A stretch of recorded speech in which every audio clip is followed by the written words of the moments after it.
So in a few minutes, I'm going to be headed out to a few days of negotiations facilitation.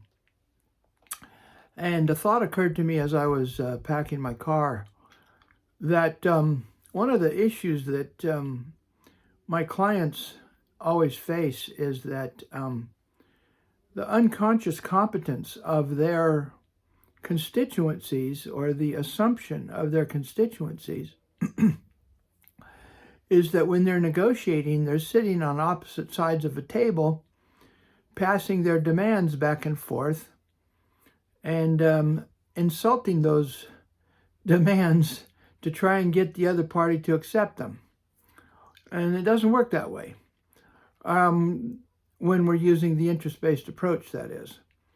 Nope, instead, it's much more effective when we use the interest-based collaborative principles, because the process assumes and actually does require full transparency and making sure that both parties understand the situation and are in agreement as to what the realities are that they're negotiating within.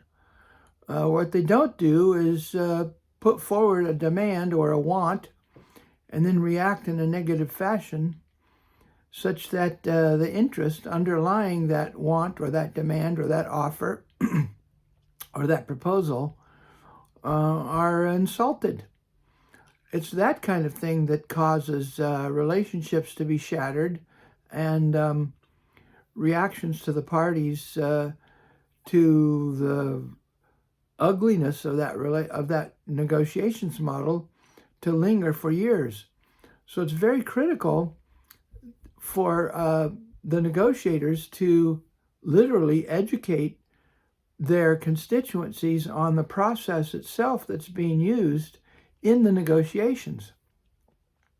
Last week, I finished day 3 of a 3-day training with another client that was aimed at just doing that very thing. And they made a point of bringing in managers and employees from various work sites throughout their organization to go through a 3-day training on the collaborative, interest-based, integrative negotiations model.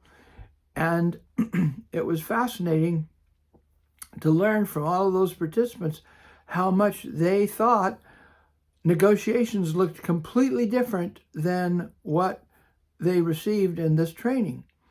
Importantly, the people who were facilitating the simulations and running the exercises and so on were the actual negotiators using the interest-based collaborative principles.